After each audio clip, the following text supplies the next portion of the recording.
Lors de ce colloque à Cerisy, c'est de mettre en commun ses points de vue. Chacun a une paire de lunettes différentes pour regarder le concept de résilience, pour passer à l'action dans le thème de la réflexion, passer à l'action dans le thème du champ politique et passer à l'action, évidemment, dans le thème de l'entreprise et du développement technique. Le programme a été conçu comme un kaléidoscope. Nous nous sommes aperçus dès le départ que la question de la résilience reposait sur des aspects et des figurations du problème, des préfigurations qui étaient d'ordre technique, économique, social, de gouvernance.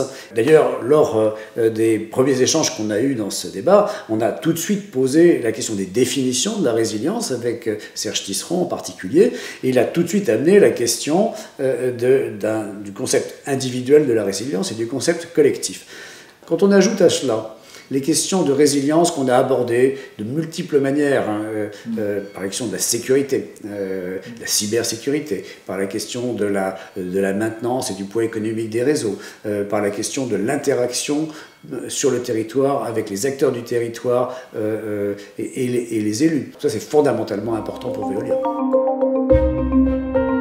On est parti de l'idée qu'on parlait de ville durable, que la question de la résilience était un sujet connexe, continu par rapport à ce sujet-là, il serait intéressant d'y travailler. Ça a rencontré assez rapidement un intérêt très fort d'éditeurs bons sur le sujet, qui avaient déjà abordé à Cerisy la question des villes et des territoires durables, et c'est cette rencontre qui a généré le thème.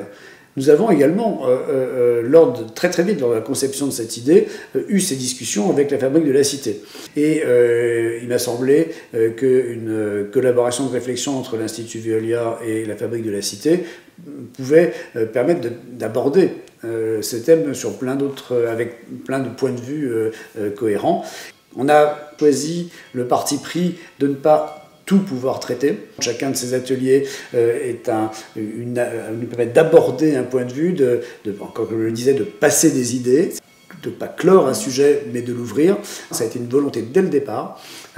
Et pour ce faire, forcément, on fait des choix. Et puis on est arrivé, je trouve, à un compromis qui permet véritablement d'ouvrir les têtes, d'ouvrir les yeux, les oreilles, et puis de souhaiter faire un autre colloque bientôt à Cerisy.